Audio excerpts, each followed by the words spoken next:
এমন জায়গায় কাজে এসেছি, এখানে আমার যেটা প্রয়োজন সব কিছুই পাওয়া যায়। তো এটাই হচ্ছে পাম বাগান। এই যে দেখতেই পাচ্ছেন বাঁশ, কত বড় বাঁশ ঝাড় দেখুন, আর কত এরিয়া নিয়ে হয়েছে। তো এই যে বাঁশ গাছগুলো, এই বাঁশ গাছগুলো কিন্তু অটোমেটিকলি হয়। তো আমার ঘরে একটা প্রয়োজন বাঁশের। তো এই বাঁশগুলো আমি এখান থেকে কেটে নিয়ে যাবো, একটা নিয়ে যাবো, বেশি নিয়ে পারবো না। তো আমি আপনাদের দেখানোর চেষ্টা করছি যে এই জায়গায় ঠিক আছে, মালয়েশিয়াতে পাম বাগানে আপনার যা প্রয়োজন সব কিছু আপনি নিতে পারবেন। তো এখানে আমার একটা বাঁশের প্রয়োজন, এখানে আমি যদি মনে করি আমি কিনবো, কিন্তু আমার কিনতে হবে না, ঠিক আছে।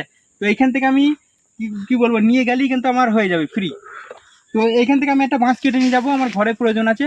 তো আমি ভিডিওর মাধ্যমে দেখানোর চেষ্টা করলাম যে মালয়েশিয়াতে পাম বাগানে বিশেষ করে কি বলবো, কোনো কিছুই কিনতে হবে না। তো এখানে যে এত বাঁশ ঝাড়, ঠিক আছে, তো এখান থেকে একটা কেটে নিয়ে গেলেই হয়ে যাবে। আমি বলে নাই, যারই প্রয়োজন হয় সবাই কিন্তু এই জায়গা থেকে কেটে নিয়ে যায়। তো দেখতে পাচ্ছেন বাঁশগুলো কত ভালো, আর বাঁশ ঝাড়টা দেখুন কত বড় এরিয়া নিয়ে হয়েছে। প্রচুর বড় বাঁশ ঝাড়, এটা প্রচুর বড়, ঠিক আছে। তো আমি এটা কেটে নিয়ে যাই এখান থেকে।